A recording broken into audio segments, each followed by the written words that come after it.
Guys, Microsoft Excel में अपने काम की स्पीड को तेज करने के लिए बहुत सारे फॉर्मूलाज की ज़रूरत होती है। तो आज की इस वीडियो में मैं आपके साथ कुछ ऐसे ही इंपॉर्टेंट फॉर्मूलाज डिस्कस करने वाला हूं। So let's get started.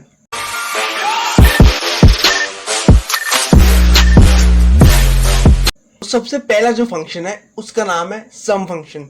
इस फंक्शन का यूज आप किसी भी गिवन रेंज के बीच में जितने भी नंबर्स हैं उनका सम एक ही सेल में निकाल सकते हैं। फॉर एग्जांपल कि अगर आप चाहते हैं इन सब नंबर्स का सम इस सेल में आ जाए तो आप सम फंक्शन का यूज कर सकते हैं।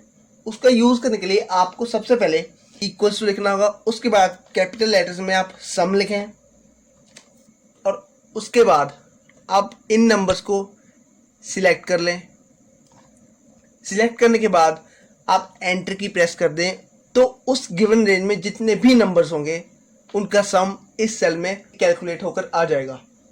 और अगर आप इन सब नंबर का सम किसी और सेल में टाइप करना चाहते हैं तो आप उस सेल में जाएं और सम फॉर्मूला का यूज करके आप उन नंबर्स का सम उस सेल में भी लिख सकते हैं। सो हमारा सेकंड फंक्शन है एवरेज फंक्शन। इस फॉर्मूला का यूज नंबर्स के बीच में एवरेज निकालने के लिए यूज होता है।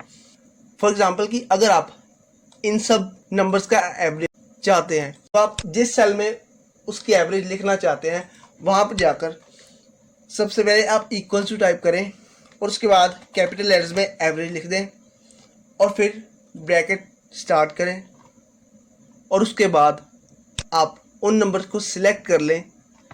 सिलेक्ट करने के बाद आप एंटर की प्रेस करें। उस गिवन रेंज के बीच में जितने भी नंबर्स होंगे उन सब की एवरेज उस स्पेसिफिक सेल में ऑटोमेटिकली कैलकुलेट होकर आ जाएगी।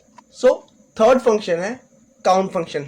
काउंट फंक्शन का यूज गिवन रेंज के बीच में जितने भी नंबर ऑफ सेल्स होते हैं उन्हें काउंट करने के लिए होता है। ये सिर्फ उन्हीं सेल्स को काउंट करता है जिनके बीच में न्यूमेरिकल वैल्यूज होती है, मतलब कि जिनके बीच में नंबर्स लिखे होते हैं। जिन सेल्स के बीच में अल्फाबेट्स लिखे होते हैं या एम्प्टी सेल्स, काउंट फंक्शन उन सेल्स को काउंट नहीं करता है। फॉर एग्जाम्पल, अगर मैं इस सेल में इंसर्ट करना चाहूँ कि इस सिलेक्टेड रेंज के बीच में कितने नंबर ऑफ सेल्स हैं तो मैं उस सेल में जाऊंगा और काउंट फंक्शन का यूज़ करूंगा। काउंट फंक्शन का यूज़ करने के लिए आप सबसे पहले टाइप करें इक्वल्स टू और कैपिटल लेटर्स में काउंट लिखकर आप ब्रैकेट्स को स्टार्ट करें और उन सभी सेल्स को सिलेक्ट कर लें जिनकी आप काउंटिंग करना चाहते हैं। सेल्स को सिलेक्ट करने के बाद आप एंटर की प्रेस कर दें तो जितने नंबर ऑफ सेल्स उस गिवन रेंज के बीच में होंगे वो सारे सेल्स की काउंटिंग इस सेल में ऑटोमेटिकली कैलकुलेट होकर आ जाएगी। ये फंक्शन उन सेल्स को काउंट नहीं करता है जिनके बीच में अल्फाबेट्स लिखे होते हैं या इन सेल्स के बीच में कुछ नहीं लिखा होता है। सो फोर्थ फंक्शन है counter function. Counter function somehow count function की तरह सिमिलर ही है, लेकिन इसमें एक चेंज है कि इस फंक्शन की मदद से आप उन सेल्स को भी काउंट कर सकते हैं जिनके बीच में अल्फाबेट्स लिखे हैं, लेकिन ये सिर्फ उन सेल्स की काउंटिंग नहीं करेगा जिन सेल्स के बीच में कुछ भी नहीं लिखा है, और या हम कह सकते हैं एम्प्टी सेल्स को ये काउंट नहीं करता है। तो सबसे पहले इस फॉर्मूला का यूज करने के लिए आप टाइप करें इक्वल्स टू और उसके बाद कैपिटल लेटर्स में आप काउंटर लिख दें और ब्रैकेट्स ओपन करें और उसके बाद आप उस रेंज को सिलेक्ट कर लें जिनके बीच में आप काउंट करना चाहते हैं कि कितने नंबर ऑफ सेल्स हैं।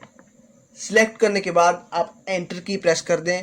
जितने भी number of cells selected range के बीच में होंगे उन सब की काउंटिंग ऑटोमेटिकली इस सेल में कैलकुलेट होकर आ जाएगी। नेक्स्ट फंक्शन है ट्रिम फंक्शन। ट्रिम फंक्शन का यूज टेक्स्ट के बीच में अननेसेसरी स्पेसिंग को कट करने के लिए यूज किया जाता है।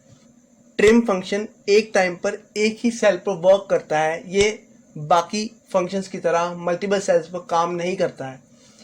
तो फॉर एग्जांपल कि अगर मैं इसमें कुछ एक्स्ट्रा स्पेसिंग इंसर्ट कर दूं तो आप देख सकते हैं इस टेक्स्ट के बीच में कुछ अनइवन स्पेसिंग्स है, मींस बराबर स्पेसिंग नहीं है। अब ट्रिम फंक्शन की मदद से हम जो भी अननेसेसरी स्पेसिंग है उसे कट कर सकते हैं। जिस सेल में आप उसका रिजल्ट चाहते हैं वहां पर जाएं और ट्रिम फंक्शन का यूज़ करें। सबसे पहले आप टाइप करें इक्वल्स टू और ट्रिम टाइप कर दें। उसके बाद आप उस सेल को सिलेक्ट करें जिस पर आप इस फंक्शन को अप्लाई करना चाहते हैं।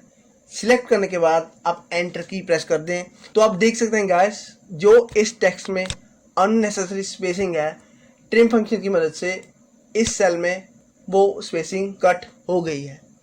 माइक्रोसॉफ्ट एक्सेल में हम किसी सिलेक्टेड रेंज के बीच में सबसे बड़ा नंबर कौन सा है या सबसे बड़ी न्यूमेरिकल वैल्यू कौन सी है, इसे भी चेक कर सकते हैं। इसे चेक करने के लिए हमारे पास एक फंक्शन होता है जिसका नाम है मैक्स फंक्शन।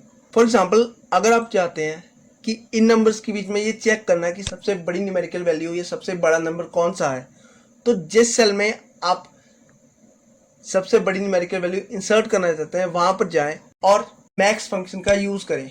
आप सबसे पहले इक्वल टू टाइप करें और उसके बाद कैपिटल लेटर्स में लिखें मैक्स और फिर ब्रैकेट्स शुरू करें और उसके बाद उस रेंज को सिलेक्ट कर लें जिनके बीच में आप ये चेक करना चाहते हैं कि सबसे बड़ा नंबर कौन सा है।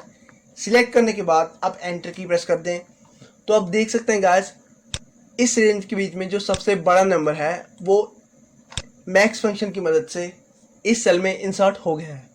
मैक्स फंक्शन की तरह हमारे पास एक मिन फंक्शन भी होता है जो किसी भी सिलेक्टेड रेंज के बीच में सबसे मिनिमम वैल्यू को सिलेक्ट करने के काम आता है। फॉर एग्जांपल कि अगर इसी रेंज के बीच में आप ये चेक करना चाहते हैं कि सबसे छोटा नंबर कौन सा है, तो आप मिन फंक्शन का यूज़ कर सकते हैं।